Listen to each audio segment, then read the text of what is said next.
दिन रात दौड़ती इस दुनिया में, क्या तुम्हें अपनी परवाह भी है? औरों की खुशी में खुश हो तुम, क्या इससे ज्यादा कुछ चाहती है? नम आँखों की मुस्कान हो, तप त्याग की पहचान हो, उम्मीदें हो सबकी दिलासे हो तुम। खुदा तो नहीं पर खुदा से हो तुम, खुदा तो नहीं पर खुदा से हो तुम।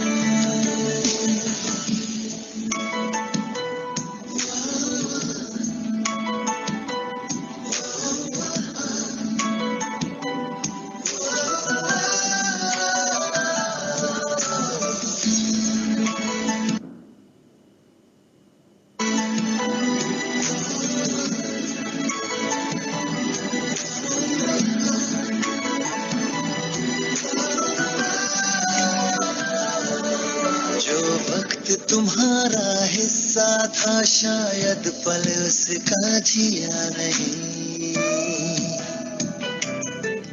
जो ख्वाब तुम्हारा किस्सा था छूटा तो शिकवा किया नहीं।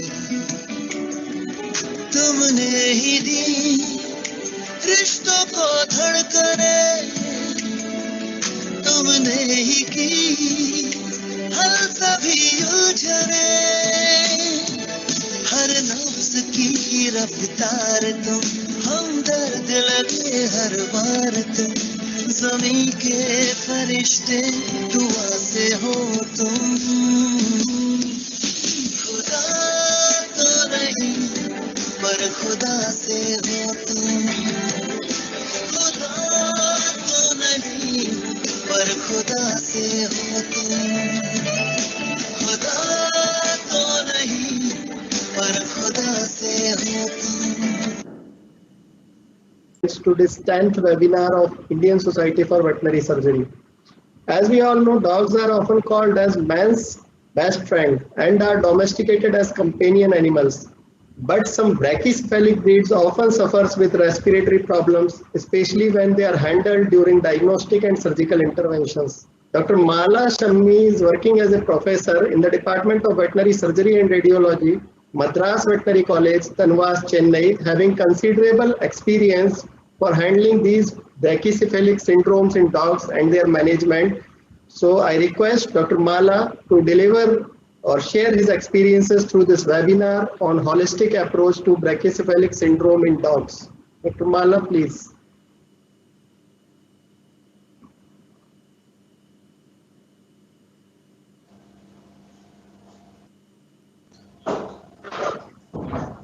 Good afternoon. Am I audible? Yeah. Okay, thank you. Good afternoon, everybody, and I am Dr. Mala, and I hope you're all doing well, especially in these troubled COVID times. This evening or afternoon, whatever you want to call it, I'm going to be speaking to you on a topic that is very close to my heart. It is called a holistic approach to brachycephalic syndrome in dogs. See, to begin with, brachy is Greek for short and cephalic is head, and dog is of course dog. And a syndrome basically means a group of symptoms which occur consistently together, and they are usually characteristic of one underlying cause, disease or disorder. Dr. Holistic means, yes? Your screen needs to be shared out. PPT? Yeah. Oh, shit.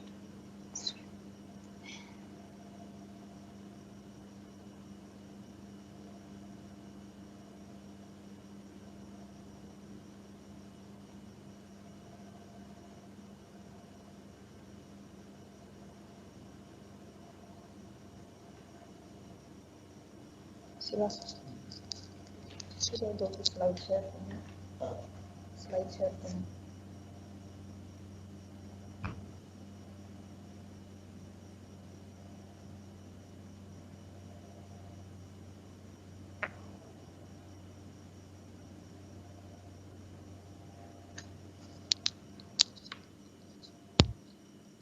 Am I there? Yeah. Yeah, I'll start at the beginning. I think I missed out the slides. I'm going to speak to you today on a topic that's very close to my heart. Like I said, it's called a holistic approach to brachycephalic syndrome in dogs. Now, brachy is Greek for short, and cephalic is head, and dog, of course, is dog. A syndrome means a group of symptoms which occur consistently together and are characteristic of an underlying disorder or disease. Holistic means connecting, different parts of something which are intimately connected and can be explained only when there is a reference to the whole. Now, how this really applies to this topic I'm going to speak to you on is, see, brachycephalic dogs have a variety of conditions: airway, ocular, gastric, skeletal, reproductive, integumentary, and neurological. And all these occur consistently and together, and they're all related to the underlying cause of brachycephaly. That is why I use the term holistic approach to brachycephalic syndrome. Now, I think most of you must be aware of the airway, the brachycephalic obstructive airway syndrome, the ocular syndrome. But what often happens is they are addressed and treated separately, not as a whole. Now, going back a little bit, now this dogs, have evolved from wolves around 25,000 years back. And here you can see is our wolf with a fairly long nose, a very long nose. And it has evolved by domestication by human beings to dogs of various breeds with different characteristics, because they have been selected for particular characteristics during breeding. And you have the German Shepherd, which is the dolichocephalic breed with a very decent nasal bridge and nose. And then you have the brachycephalic breeds, which you can see has a very little, very short face and a flat face. And this is what they have come to. These are some common breeds that you would have seen: your bulldog, the pug, the Shih Tzu. And here are some common breeds of dogs that are brachycephalic dogs, which you'll be familiar with. Here you have the apple-headed Chihuahua. All this has been a consequence of breeding for the desirable effect of a very short and flat face. Now, some of these breeding leads to a lot of anatomical changes, which can be harmful to the animal. So on the lighter side here, you have the King Charles Spaniel, and this is King Charles, who the first of England, who at that time this dog became very popular. He was very fond of it. Looking at the picture, I do not know whether the king took after the dog or the dog took after the king. Anyway, this King Charles Spaniel is prone for syringomyelia, which is a very painful condition, which is very characteristic of that breed. You have the pug over here, which is all of you are very familiar with thanks to the Vodafone and Hutch ads. And this is the Shar-Pei, which has been bred for the character of having excessive skin folds, which is actually leads to a lot of chronic skin inflammation and infections. And I think all of us should put ourselves in the place of our patients and wonder what these effects would be like were we in their position. Personally, I don't think I would like to have so many skin folds. You also have brachycephalic cats. You have the British Shorthair, the Himalayan cat, the Persian cat, and this particular one, which is this owl-like appearance, is the Scottish fold. It is actually a genetic gene which is caused the cartilage of the ear to fold over, and it was hence called the fold cat. And because it looks very cute, it was bred for this particular purpose, selecting for that recessive gene, which caused not just the folding of the cartilage of the ear, but also it caused other problems all over the body, wherever there are bones in the cartilage and the bones, leading to very painful osteochondrodysplasia. In fact, these cats, sit on their haunches like human beings, and that is called the Buddha pose, because it is too painful for them to stand on their legs. And this breed in Scotland, in England, in the UK has been banned, but unfortunately it has been carried over to the States. Now, this is just a brief tabular column of the different systems that are affected by brachycephaly. In the airway, stenotic nares, elongated, everted lung. I will not go very deeply in this because we'll be dealing with it later, the airway and the ocular syndrome. In the skeletal system, many of these brachycephalic breeds suffer from severe hip dysplasia, patellar luxations, hemivertebrae. This very cute tail of the pug, the curled tail, is because of hemivertebrae. Now, if it is in the tail, it doesn't cause much of a problem. But if this hemivertebrae, which is the triangular, of the vertebrae instead of being its usual rectangular form, is, triangular. If it is anywhere else in the vertebral column, and if it impinges on any of the spinal nerves, it could cause, very painful and progressive paraplegia. And the gastric system is affected with gastric ulcers, gastroesophageal reflux, and pyloric stenosis, pyloric hyperplasia, all related to brachycephaly, because when the negative pressure in the thorax builds up very much because of the airway issues, the gastroesophageal reflux sets in and leads to a lot of other problems. Also, because these dogs, most of these brachycephalic dogs have difficulty in giving birth normally. Dystocia is very common because of the feto-pelvic disproportion. The skin fold dermatitis is very common. Like I just showed you the image of the Shar-Pei, you could very well understand that skin fold dermatitis must be a very common condition for that dog. And also, wherever dogs like bulldogs, your boxers, your pugs, they have a lot of excess skin folds, and invariably it does end up in skin fold dermatitis. Also, because of the selection for these conditions, these dogs are also prone to skin tumors. Neurologically speaking, the chyriform malformation, that is when the skull gets too small and is not able to accommodate the brain, it's called a chyriform malformation, and the brain sort of gets pushed out towards the spinal cord, and there is a lot of pain where it is pushed out into that place, and it's called syringomyelia. And these dogs event a lot of pain when you touch them on the neck or even try to lift them. They also go in for a lot of brain tumors. And of course, you all would have heard of the pug encephalitis. All these conditions are not really treatable. It is an unfortunate sequel to breeding for extreme brachycephaly. Getting to the point of the brachycephalic syndrome, the most important thing is awareness. Awareness both on the side of the clinician or surgeon and the pet owner. Now, let's say in my experience, a lot of veterinarians do not understand the syndrome as a whole. When a brachycephalic dog is presented to them with, respiratory, stridor and stutter and cough, they treat it as a respiratory infection. And because invariably they are put on, some non-steroidal, anti-inflammatories and antibiotics, the dog gets better for a short period of time. And we think that that's all there is to it.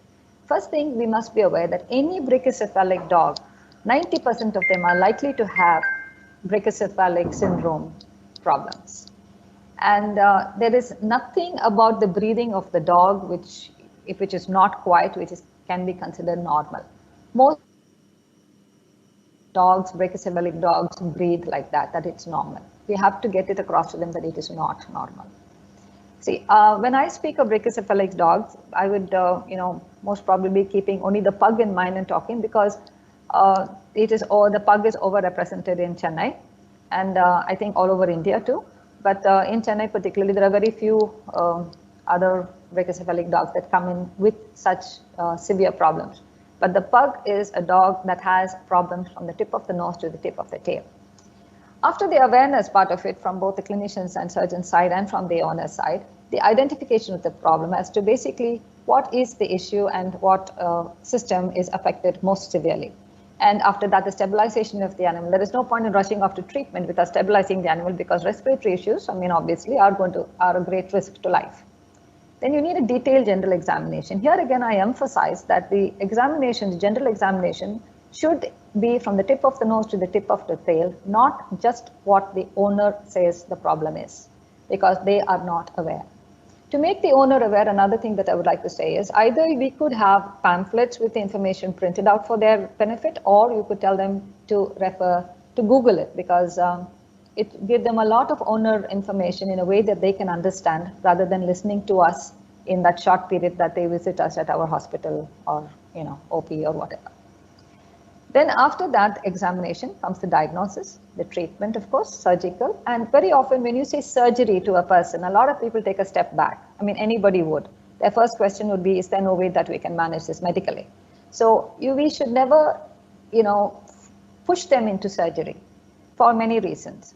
One is you cannot classify brachycephalic surgery as elective surgery, nor can you call it a surgery that is, immediately life-saving. As far as the owner goes, the dog is doing fine and it only got some, respiratory cough and stuff like that. So why should I go in for surgery? So getting them to understand the condition and come forward voluntarily for the surgery is very important, because these animals are a great anesthetic and thereby a surgical risk. So it is to, be sure that the owner knows what they're getting into. So that is where counseling comes. Counseling in terms of what to expect of the surgery, because it's all not going to see, these are anatomical problems that you're dealing with. Things you can't change the shape of the skull. What you can do and what you cannot do and what the dog is going to be like after surgery is what you have to tell the owner and counsel them that this is what they can expect and this is their lifelong commitment to their pet. And also that they should not, the most difficult part, that they should not breed the dog, because definitely the offspring are going to suffer with the same problems. So this is where the counseling and the welfare aspect comes in. And it is our duty as surgeons and clinicians to do it. Now, as soon as the dog is presented to you, the brachycephalic dog, and invariably the owner brings it to you when it has a respiratory issue, the first thing is to examine it in a stress-free and cool environment. Preferably if you have an AC room, it is absolutely required, because the dog settles down very easily in that. Then if the dog is, you must understand the dog is already having a respiratory issue. So when you cannot breathe properly, obviously you're anxious. And you've been transported, from home to a hospital where there are lots of dogs, lots of different people, new people, and you're stressed out and it's hot. So obviously you're going to be very anxious. So the first thing to do is to calm the dog down. And the best things that you can do is maybe give a sedative, which can be administered intramuscularly or subcutaneously, because trying to get intravenous access to an agitated dog is going to agitate it further. So sedatives, like butorphanol or azithromycin can be given. And the oxygen supplementation is also important, because these dogs have an oxygen deficit. So it's better to use flow by oxygen and to avoid face masks, because, trying to, hold a face mask to a dog can further, make it, more agitated.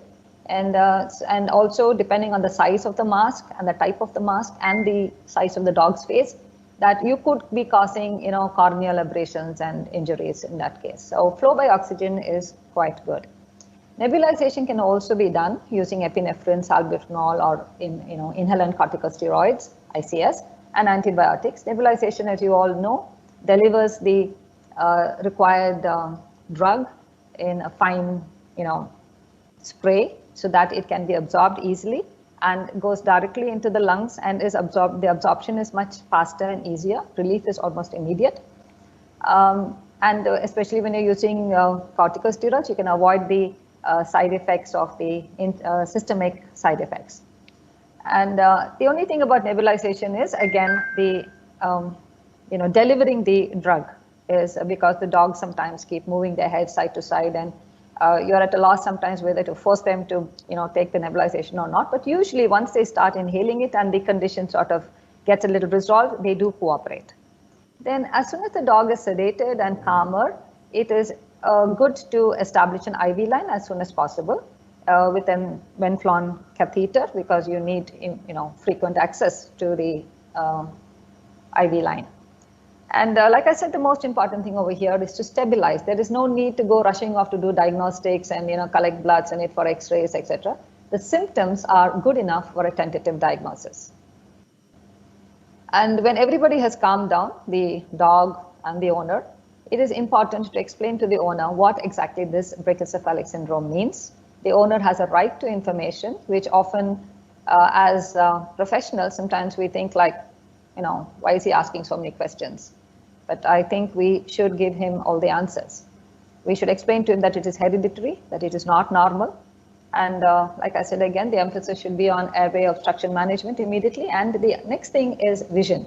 See, respiration is important for life. Vision is important also for life as a second thing. And there's a lot of connection between, because when you anesthetize dogs, the eye issues, everything come up. So eye examination should be done, and because see, often when a dog has visual problems, the owners don't recognize it immediately, because a dog at home is able to move around even by just the familiarity of the place as well as by smell. When it starts bumping into objects is when the owner sometimes realizes there's something wrong with the eyesight and brings it to the ophthalmic unit.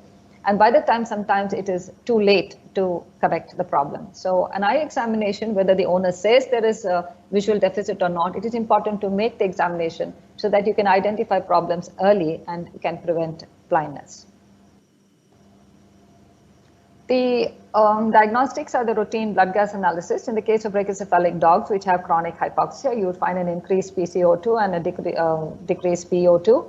Lactic acid would increase and would indicate hypoxia.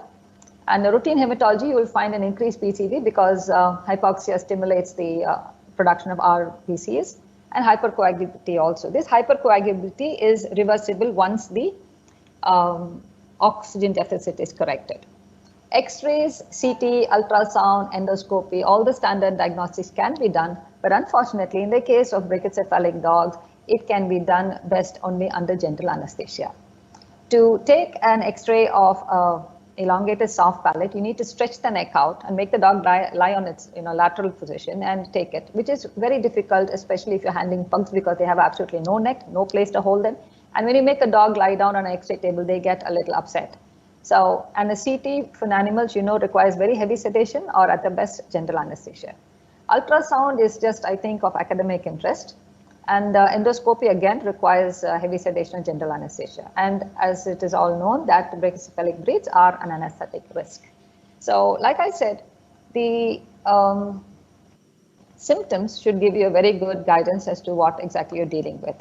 Now, when you speak out of research or academic interest, there are a lot of morphometric studies that you can do, the craniofacial ratio, the neck girth, the skull index, the cephalic index, the exercise tolerance test, the body condition scoring, the NES ratio. Like I said, from a clinician, see, when a dog is presented to you with an respiratory issue, it is almost an emergency situation. If not on that day, it is going to progress to an emergency situation. So unless you are very research minded or you want to write a paper on it, more importantly than saving the life of the animal, I don't think these morphometric studies really matter at that point in time. You could do it maybe later when the dog is better. Now this is the craniofacial ratio, like I said. It's the muzzle length, the ratio of the muzzle length to the cranial length. Muzzle length is from the occipital protuberance to the stop, and from the muzzle length from the stop to the tip of the nose. And the CFR of less than 0.5 is considered to be extreme brachycephaly. Here you will find that the pug has the most extremely brachycephalic dog. And this is a bulldog which is moderately brachycephalic, and this is the boxer which is mildly brachycephalic. Like I said, symptoms are absolutely sufficient to diagnose brachycephalic airway syndrome. One of your history would be the owner would commonly say that the dog snores so loudly at night that they are not able to sleep. It is a common complaint. Then you have constant open mouth breathing, and you have exercise intolerance. The least, the animal goes for a walk, it comes back so tired, panting, and just lies down flat. And it has heat intolerance. This is because, I'll just get to that later more detailedly, heat intolerance because the cooling system of the dog is compromised because of extreme brachycephaly. And it also has sleep deprivation. This sleep deprivation has been compared to the obstructive sleep thing in human beings because of the snoring and things. The sleep deprivation is so bad that the animal is not able to have a proper sleep. And anywhere when in their waking times, they're hypersomnolent, which means they're just ready to drop asleep anytime. And it's a very disturbed sleep. You'll find that dogs which fall asleep sometimes get up in the middle of their sleep with a great grunt and things, because of the relaxation of everything, of all the muscles. The elongated soft palate further relaxes, blocking the airway more, that the animal just jumps up with the lack of oxygen. And then you have syncope. And then the dog goes in, if it is not corrected and nothing, goes in for cyanosis. And then it sprouts wings like an angel and goes away like an angel. And the brachycephalic airway syndrome has two components, the primary and the secondary. Now you have the stenotic nares, which is a primary condition, that is narrowed nostrils, elongated soft palate, then the redundant pharyngeal folds, the hypoplastic trachea, and the nasopharyngeal turbinates. Now the secondary is a result of all these primary conditions, where because of you have the everted laryngeal saccules, which is the first stage of laryngeal collapse. And this is because of the extreme negative pressure that is created when there is an obstruction to the airway. You must understand there are almost 3 points of obstruction to the upper respiratory tract. One is the nares, right at the entry point, there is an obstruction because of the stenosis. And then the elongated soft palate, that's the second point. And then the nasal turbinates are also jammed. So even the nasal passage does not have a free airway. So all this causes an extreme negative pressure, which causes the laryngeal structures to collapse. Like I said, the saccules collapse first, and that's the first stage. Then the arytenoid and cricoid follow, which can be the grade 2 and grade 3 of laryngeal collapse are not easy to treat and correct surgically. Gastrointestinal signs are because vomiting, esophagitis, gastritis, and gastroesophageal reflux. And chronic airway obstruction, which makes this upper respiratory tract issues into lower respiratory also gets involved because you have aspiration pneumonia and you also have bronchial collapse due to the chronic hypoxia and the negative pressure created because of that.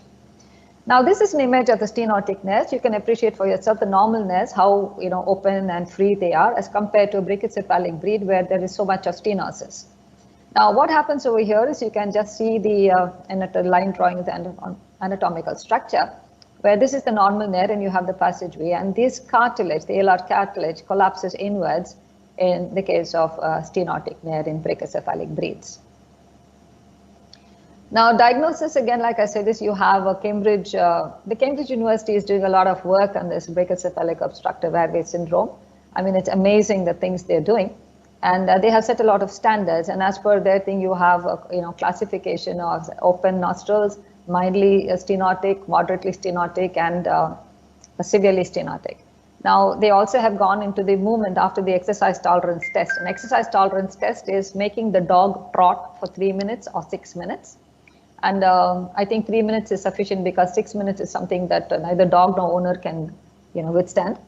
And a 3 minute exercise tolerance test, after which you observe the nostrils, and apart from depth of measurement, you can see the movement of the nostrils. What is supposed to be normal nostril movement? It's supposed to flare dorsally and laterally in the normal dogs, and that is compromised as the stenosis progresses. So this, again, I said, is more of academic. I don't know. I mean, I don't think when a dog is really gasping for breath, you can check whether the nostrils are flaring or not. Anyhow, this is another arbitrary way of checking the stenosis is maybe the measurement.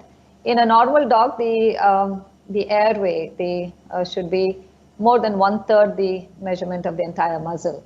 And in the brachycephalic dog, it's here less than 1/3. So it's obviously stenotic. Like I said, I think a visual examination should do. Here again is the image, a repeat image of the cartilage of the nares, the stenotic nares. And this is when you're doing a rhinoplasty. This is what you're going to remove, the portion of the nasal cartilage, dorsal nasal cartilage, which you're going to remove. Now, rhinoplasty, there are different methods of doing it. The one is the wedge resection. You have a vertical wedge resection and a horizontal wedge resection. You have a punch method. You have a LAPEX, and you have a carbon dioxide laser. Now, this is the wedge resection, vertical wedge resection. You take a piece, you cut out a piece of this, and you suture it outwards so that it opens out. In the case of laser, this is the portion that you'll be cutting out. See, now laser is supposed to be sutureless, but for the cosmetic effect, sometimes because the open, the cut portion of it, the charred portion of the carbon dioxide after using the laser, sometimes leaves a rather, unesthetic look. So to suture it is not, it depends on the preference of the surgeon. And see, all this has to be done under anesthesia. So we will come to that part of it a little later. Here is another image of a drawing of the wedge resection. These are images from what we have done. I would say that in our hospital that we have done easily around 50 to 60 dogs, brachycephalic dogs, all pugs. We have done rhinoplasty, staphylectomy, and a sacculectomy. And we have done diagnosis by CT and X-rays. And these are the images of dogs. This is the before surgery and how it has been prepared for the surgery. And it has been, this is used, a laser has been used. This is the nostril that has been, the nails have been dissected. And this is the end product. Like I said, this is, it doesn't look, you might feel that it doesn't look so good now, but when it heals, it has got a good cosmetic effect. Now, these are other dogs also that we have done with the nostrils so much open here. This is done with the blade resection, and sutured. This again was done by laser, pre and post-op. Now, I've shown you an image of the oral cavity of a non-brachycephalic dog and the oral cavity of a brachycephalic dog, just to impress upon you how different it is. Here you have space to manipulate. It is wide, it is open. Whereas in a brachycephalic dog, and let me tell you, this is a very good brachycephalic dog, you see the narrowness of the oral cavity. In that, you have to manipulate to do a staphylectomy. And every dog varies, especially when you get pugs, you get some of the small ones which are, it's a challenge to work in such a small cavity. This is an image of the elongated soft palate. Now, both are images from the net. I will show you what we have done in the next few slides. Now, you can see this is the epiglottis. The soft palate literally covers it. So you can imagine the amount of, blockage, obstruction to the airway. And this is after the surgery, soft palate after it has been resected. And this is images from our college. You can see in the X-ray, this is the elongated soft palate. I hope you're able to appreciate it. The thing about doing a webinar is that I have no way of communicating with my listeners. So I do not know whether you are saying, oh, where is the elongated soft palate?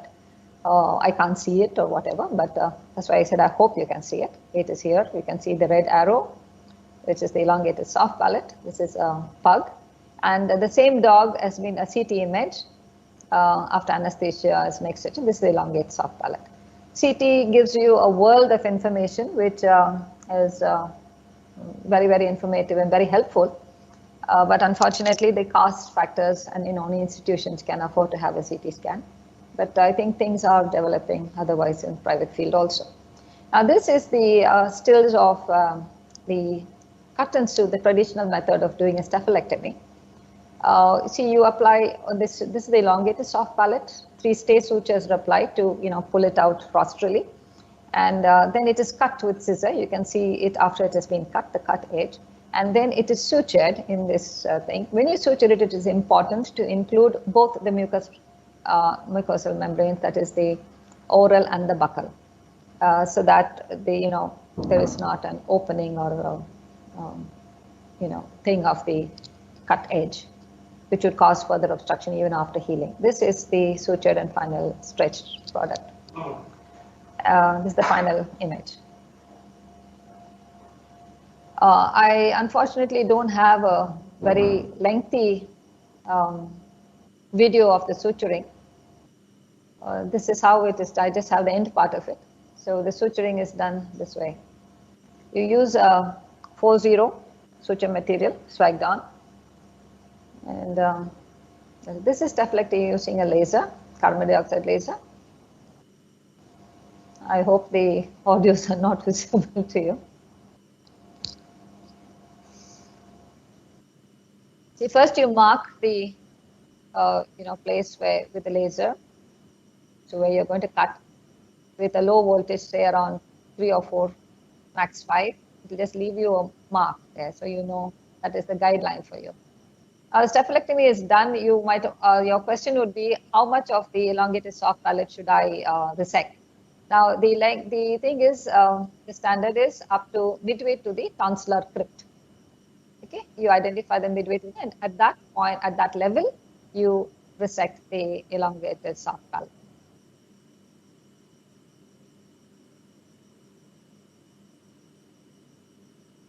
So the thing about using a carbon dioxide laser is it is much faster, and it is easier because suturing etc. is not involved, and the bleeding is also not there. And the thing about it is the smoke that emanates from it when you are cutting. And which sometimes obscures your vision. But once you get the hang of the use of a laser is very good.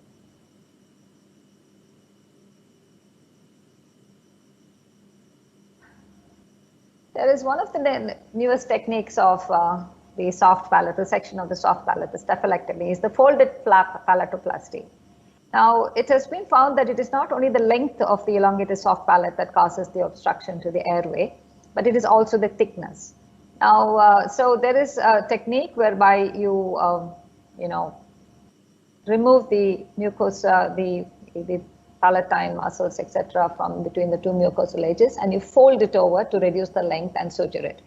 Now, we have not done this technique. We have not tried this technique in our hospital yet, and frankly, it is actually it has to be of a particular thickness to warrant this folded flap palatoplasty.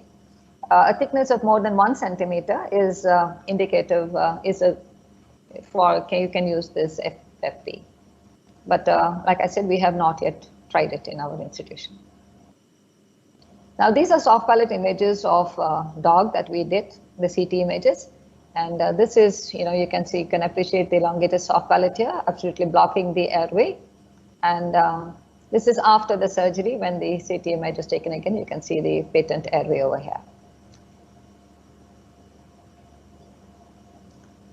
Now, this is something I would like you all to hear. Sound, the way the dog breathes. Now, this is something that, not this particular image, but about 6 to 7 years back, when I heard a dog breathing like this, when it was put on the table after anesthesia, I thought, my God, is this how it breathes? How terrible it must be. And I think it is after that that I developed, renewed interest and passion for this.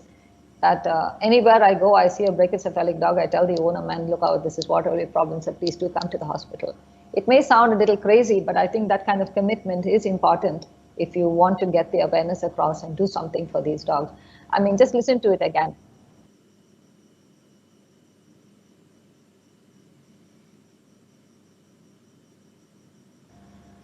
This is after the staphylectomy. You can appreciate the tip of the epiglottis over here, which was completely covered before the surgery. And now you may feel like it's still not very clear. The reason why that much of an opening is not there is because due to the handling and the suturing, the inflammation would be there. Once the inflammation subsides, the epiglottal opening would be wide enough. Now, these are the everted laryngeal sacules. To envisage these sacules, you have to extubate. Now, frankly, to me, this is the terrifying part of the surgery because your anesthesia has to be perfect and you extubate and you can identify the everted laryngeal sacules as two shiny objects there and you grasp them with your forceps and you cut them with your curved scissors. And all the time, the animal should not, should be in a really good plane of anesthesia. At the same time, you have to be fast so that you don't, have any compromise to the respiration. These are net images. These are images that have been taken in our hospital with an endoscope. And like you can appreciate the laryngeal sacules here. This is an ultrasound just done for academic purpose. Like I said, the clinical application and feasibility of this is yet to be established in using an ultrasound for diagnosis of the sacules.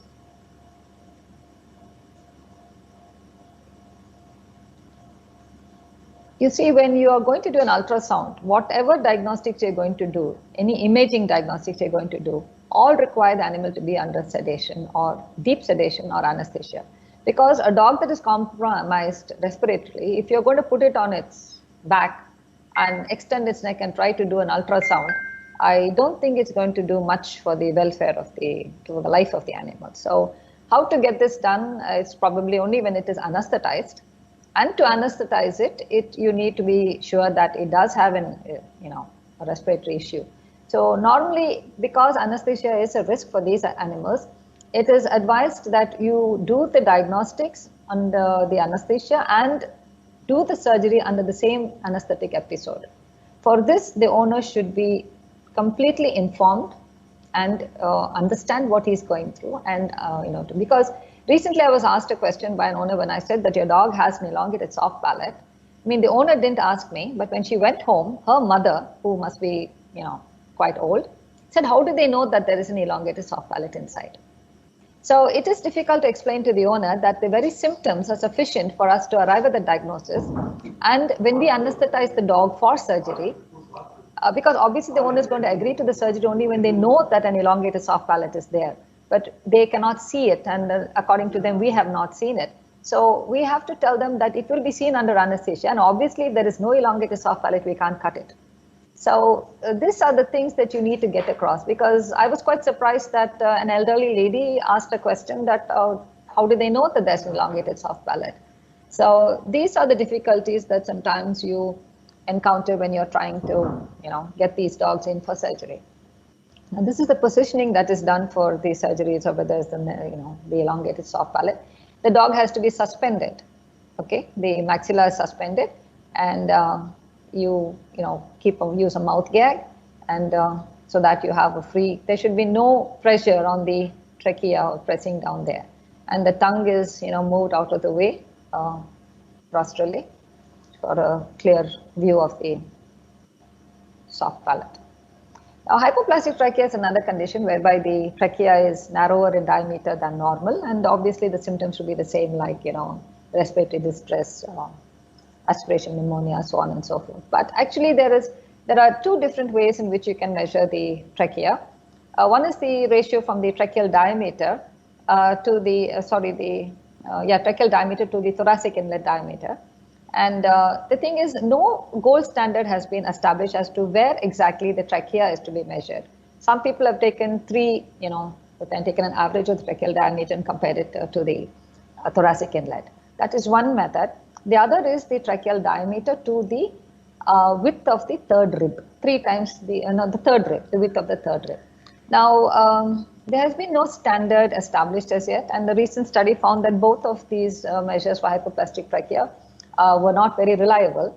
And the thing is, even if you do establish that it is a hypoplastic trachea, as of now, there is nothing we can do because we haven't yet got into transplantation of tracheas. Now, like I was telling you about the heat intolerance, the thermoregulation of these brachycephalic dogs. Now, all of us know that dogs cannot sweat. They don't have sweat glands. Most of their cooling is through transpiration, evaporation through their tongue surface, and through these nasal turbinates. The dog's nose has a marvel of anatomical structure called the nasal turbinates, which is responsible for cooling the air before it enters the body system. Now, in the case of normal dogs, it functions very well. But in the case of brachycephalic dogs where the nasal cavity is just jammed, these nasal turbinates are also jammed, which causes first an obstruction to the airflow, and second, the cooling system also, the turbinates are not able to do their job because of the increased mucosal contacts that are present. Now, you have basically, you can remember this very easily as rat and cat, the rostral aberrant turbinates and the caudal aberrant turbinates. So here, obviously, when you're going it, from the thing, the rostral one is rostral aberrant turbinate is what you see, and it is causing severe obstruction to the nasal meatus.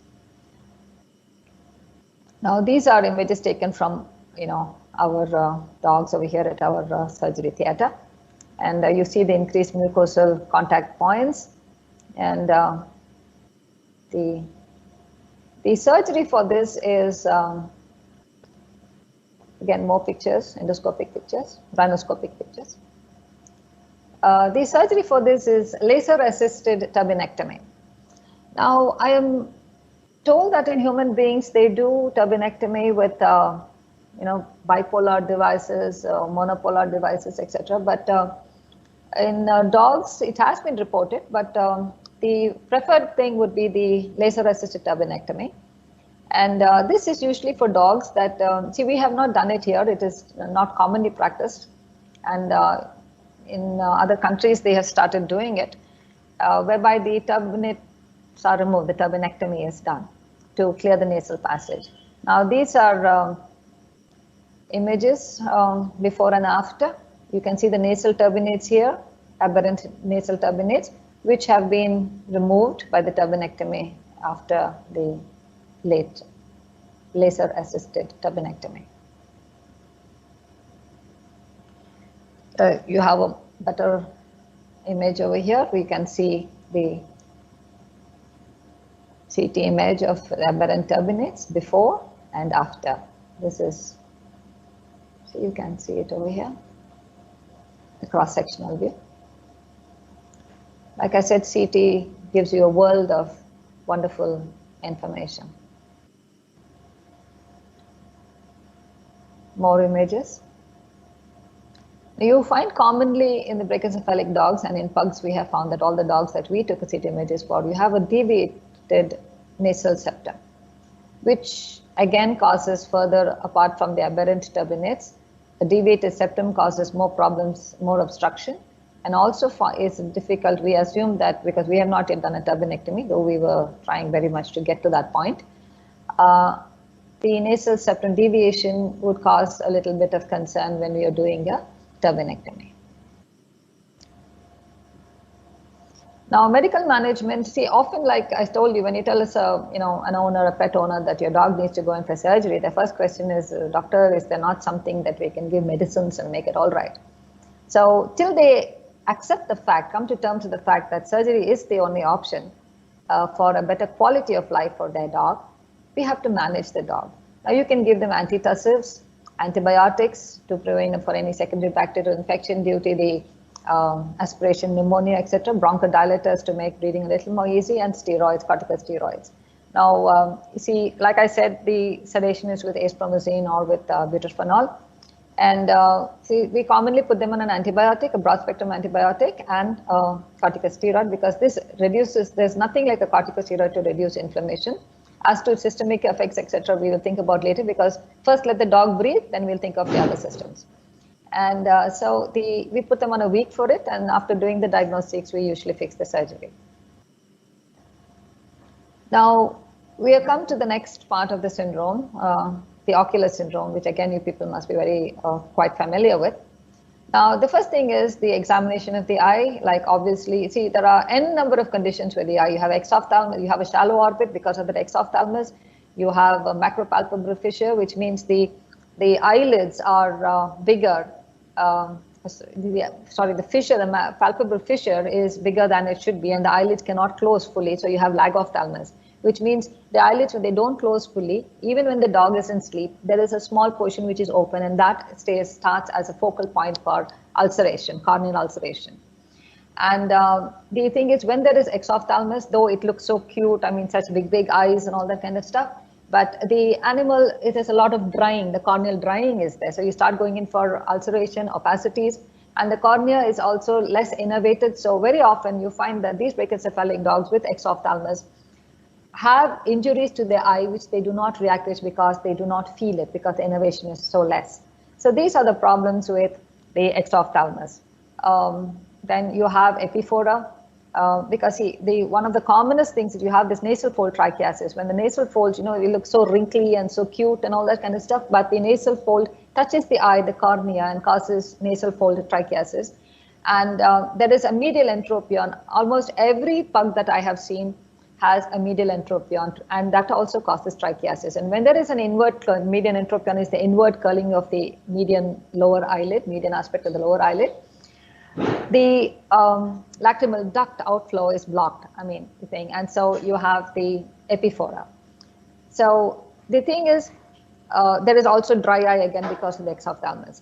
Now, the thing about the dry eye, if you want to diagnose it, please remember when you're doing an STT, you cannot use buterphenol or any anxiolytic acepromazine because any sedatives or anesthetics cause transient dry eye. So if you want accurate results for your STT, it has to be without any sedation or a thing. So STT values normally less than 10, it's considered dry eye. and is very common in brachycephalic dogs. So now you have n number of conditions because of the exophthalmos. You have panophthalmus. You have an image of a rather gory picture of a panophthalmus over here, ophthalmitis. So it's a routine treatment that you do. You lavage the eye, antibiotics, chloromycin opticaps, and then corneal ulcers. These are very commonly you'll find in these dogs, and they're treated in the routine fashion. You can go in for intravenous corticosteroids and antibiotics for about the first 3 days, and the topical application of non-steroidal antibiotic eye drops. And proptosis, very common because of the shallow orbit. This is, of course, a temporary tarsorrhaphy after replacing the eyeball. The pigmentary keratitis is what is a major concern, where the brachycephal, because of the nasal fold trichiasis and the medial entropion trichiasis, the reaction of the eye is the deposition of the melanin pigment, both in the cornea and the scleral areas. And pigmentary keratitis, once it starts, is irreversible. So unless you correct, now you can, that is why I said examination of the eye, whether the owner presents it with an ophthalmic issue or not, is essential so that you can identify the problem. 100% a brachycephalic dog, a pug particularly, would have medial entropion and nasal fold trichiasis. So to examine the eye for pigmentary keratitis is important, because otherwise the dog is going to lose its sight. So the thing about pigmentary keratitis is it can be, first thing is to correct the cause, which means you got to do a nasal fold resection.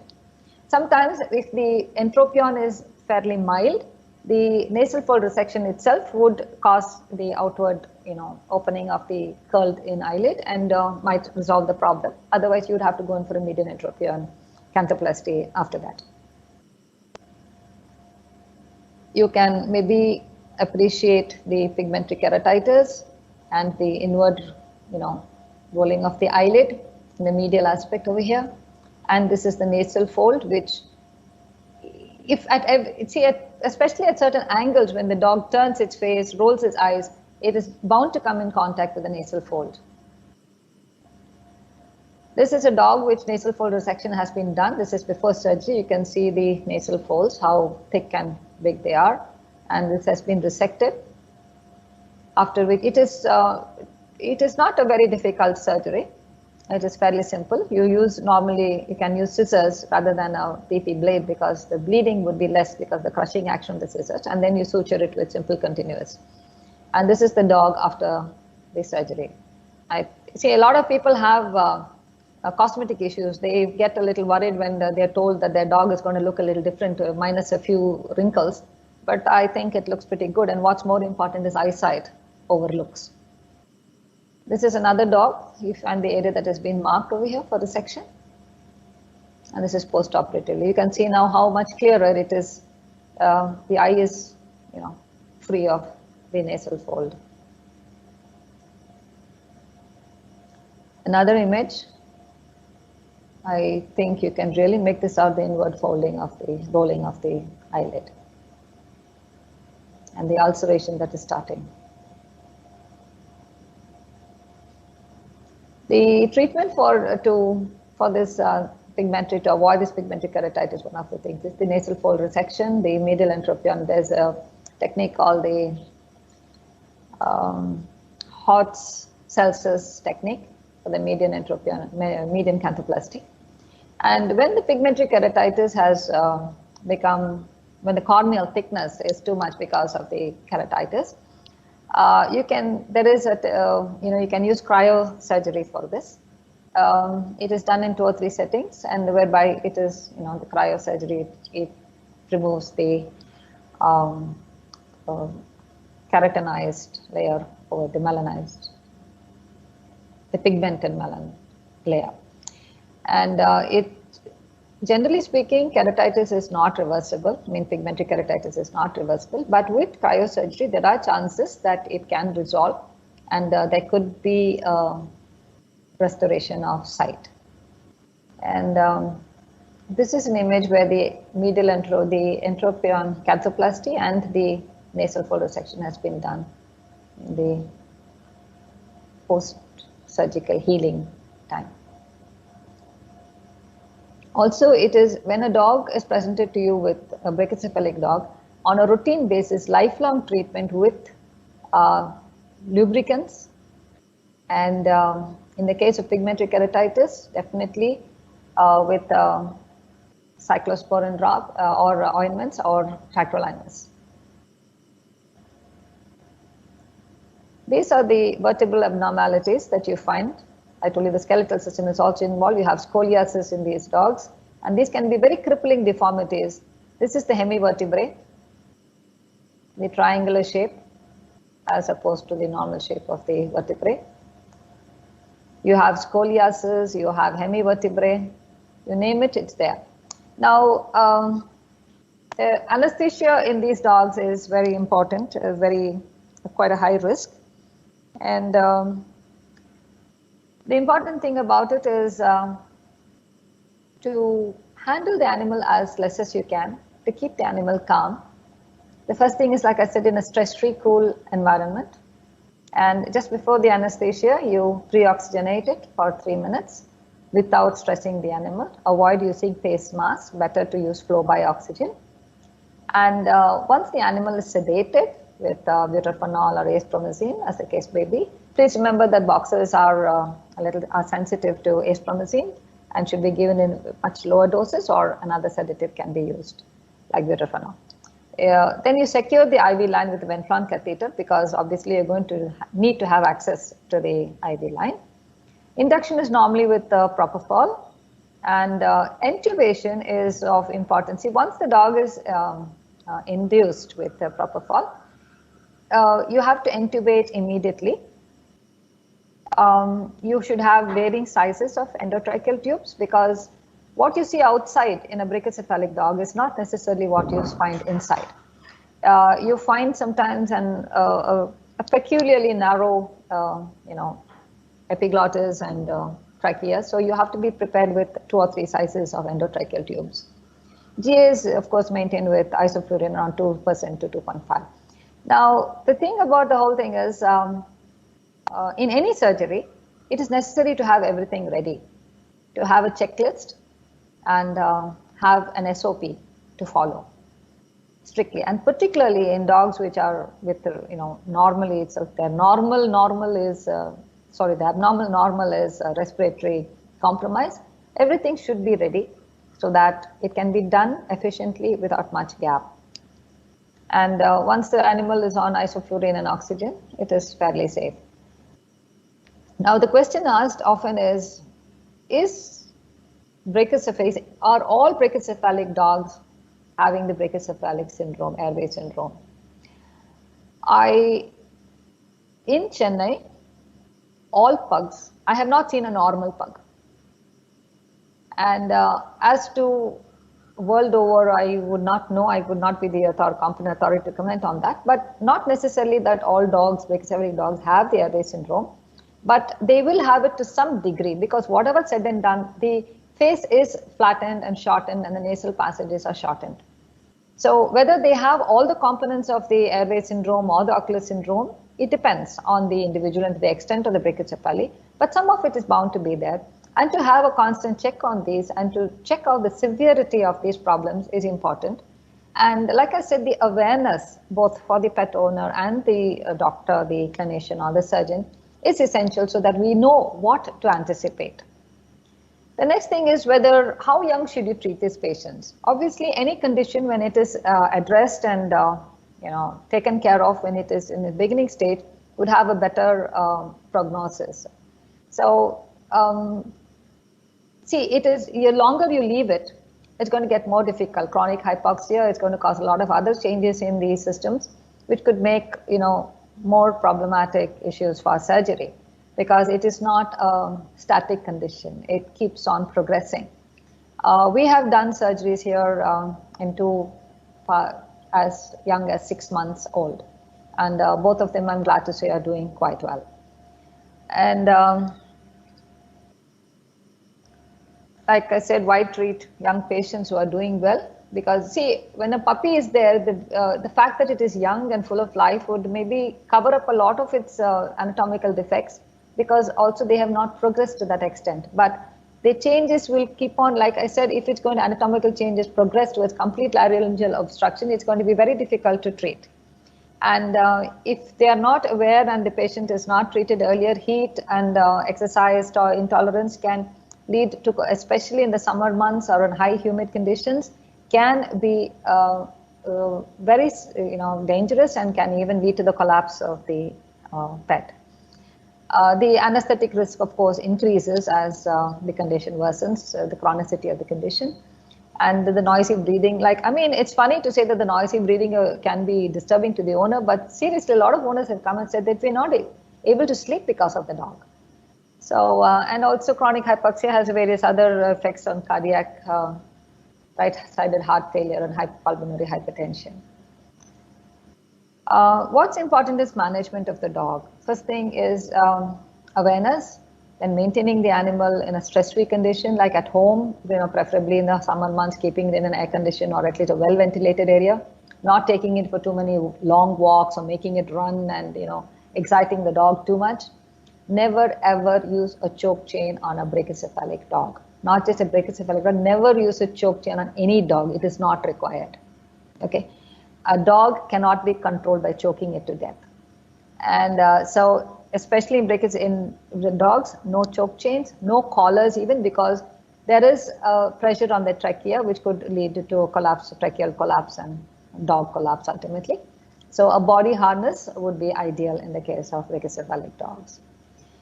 Like I said, it is not just snoring that is the problem that a dog has, and it's got n number of 99 problems, and we should address all these problems. See, we can't address all problems at the same time, but if we are able to record these problems at the very outset and address them one by one, I think we can make a very happy brachycephalic dog at the end of it. And it is, this is the case. I just wanted to share this with you all. See, emergency tracheostomies can be done especially when the dog is under anesthesia and it is not doing too well. You can go in when it is required, you can do a tracheostomy. So far, so good. We haven't had the need to do it. You can either use temporary tracheostomy tubes or you can do a permanent tracheostomy. I remember this little thing like a vet had done a tracheostomy for a dog. And I think you can read what is here. I will always remember the look on his face when he took his first breath post-surgery. It was a look of disbelief that getting air could be so easy. Breathing is necessary for life. So a compromised breathing, a chronically compromised breathing can be very disturbing to the animal and to life. So it is basically you are improving the quality of life by addressing these problems and correcting them. And it is, we think dogs look, so cute, but I think sometimes they are quite depressed because hypoxia causes depression. And we hope that with a better understanding and a more involved addressing of these conditions, it will be a better day for these dogs, tomorrow at least. It is my, what do I say, my passion to bring everything under one term, brachycephalic syndrome. Not just address it as airway, ocular, orthopedic, whatever. There should be one umbrella which brings all these conditions together and should all be addressed step by step. One umbrella which covers and protects the brachycephalic pet. Thank you.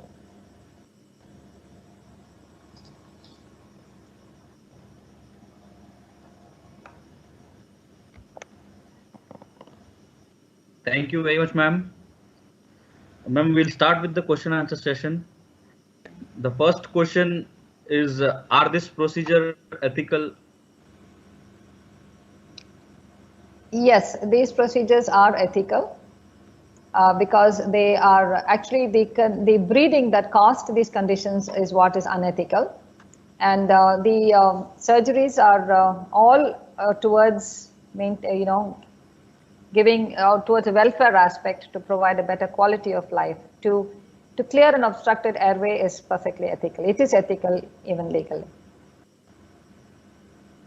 And the next question is, I think you already discussed, but the audience has put up this question is, what point should be kept in mind during anesthesia of brachycephalic breeds? Important points to be kept in mind. First thing is handling, pre-oxygenation, and securing an IV line. After the induction, with a safe induction, like propofol is very safe. Immediate intubation and connecting to the general anesthesia. Once this is set, once it is quite big. The thing is the efficiency of carrying out these steps.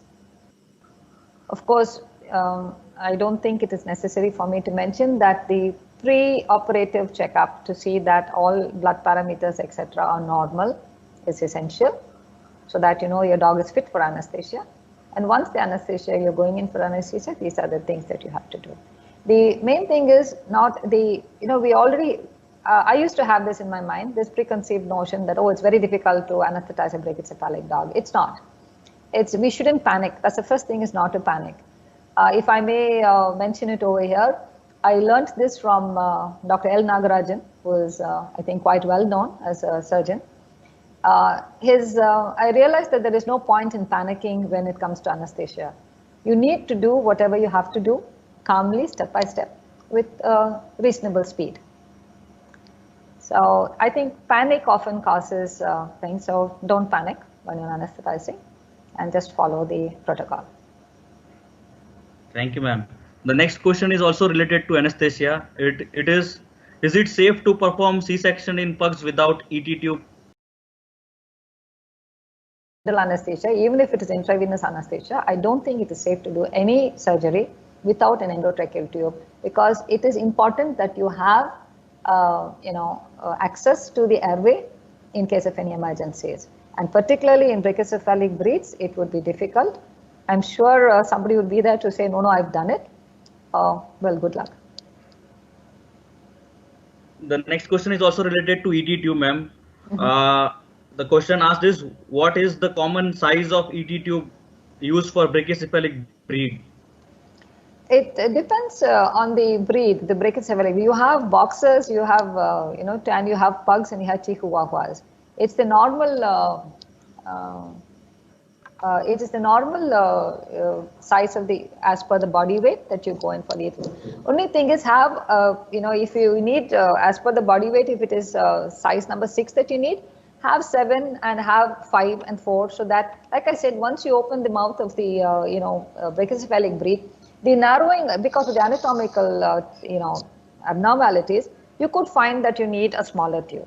Otherwise, go by the norm, keeping a couple of extra tubes, this one higher and one lower. Okay, ma'am. The next question is related to eye. Pugs, brachycephalic breeds, they are legophthalmos. So what are the regular precautions to be taken? Legophthalmos can be corrected surgically. There is a procedure to reduce the palpebral fissure. Apart from that, it is important to keep the eye constantly moist and to keep a lookout for any ulceration and things that can happen because of the eye being too dry and always not completely closed. What are the likely complications of turbinectomy? Likely complications of turbinectomy. There is supposed to be, sometimes there is a regrowth of the mucosal, of the turbinates and the mucosal contact coming again, but that is very rare. That is one of the rare complications. Apart from that, while doing a turbinectomy, see, I am speaking merely theoretically because, like I said, we have not done turbinectomies here. And the thing is, when you go, see, the nasal passage is so small that if you are a little careless in your turbinectomy, I assume that if you do the rostral and the caudal turbinectomy, you're not supposed to touch the ethmoid. turbinates, because once you do that, the loss of smell, etc., of the dog is affected, because the ethmoids are the ones that are in thing. Apart from that, I don't think I can give you any practical thing on what are the complications of turbinectomy. This is what is theoretical. Thank you, ma'am. The last question is, are frequent urinary calculi formation also a feature of brachycephalic syndrome? Yes, they are supposed to have be more prone for urinary calculi. And but see, again, urinary calculi I would not say is a consequence of brachycephaly. It is another, like you have Dalmatians have you know, a tendency for urinary calculi. Labradors have a tendency to hip dysplasia.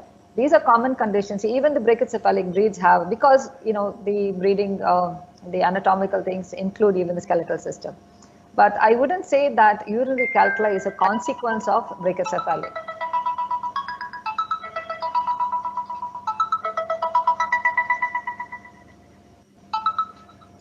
Hello, I'm just ending it.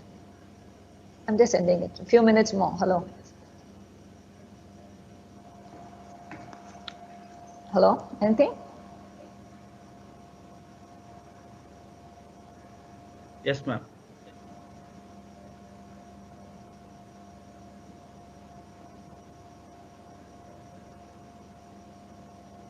Regarding calculi, you were answering. Yes, I said I don't think that urinary calculi is a specific outcome of brachycephaly. It is not directly related to brachycephaly as such, though it is quite common in brachycephaly, in pugs especially. Okay, thank you, ma'am. Canine and human coevolution have dissolved remarkable morphological plasticity in dogs. So I thank ma'am for her excellent presentation. The problems for the brachycephalic breeds is that they are very cute for their own good. And breeders, what they do is they select dogs with biggest eye and funniest faces because it is the demand from the owners. But the brachycephalic breeds, they are increasing popularity due to several advertisements, like the popular known is Vodafone, despite of them suffering from well documented conformation related health problems. In a survey, I read that the average lifespan of brachycephalic breed is reducing approximately by 3 years when compared to dogs with say other breeds due to this syndrome. In light of the same, first of all, I like to thank Dr. Mala Sami Madam on behalf of entire society and executive committee for her excellent presentation. The deliberation was very informative, highlighting several holistic approach to manage brachycephalic syndrome. Thanks a lot, ma'am, for enlightening us with the challenges that are associated with brachycephalic syndrome and the role of veterinarian in managing these challenges, not only professionally, but also by moral obligations to prevent and minimize the health and welfare impacts. Just like ma'am says that not only surgically we need to treat them. If some dogs they have certain problems, we need to advise the owner to stop their breeding. So thank you very much, ma'am, for your presentation.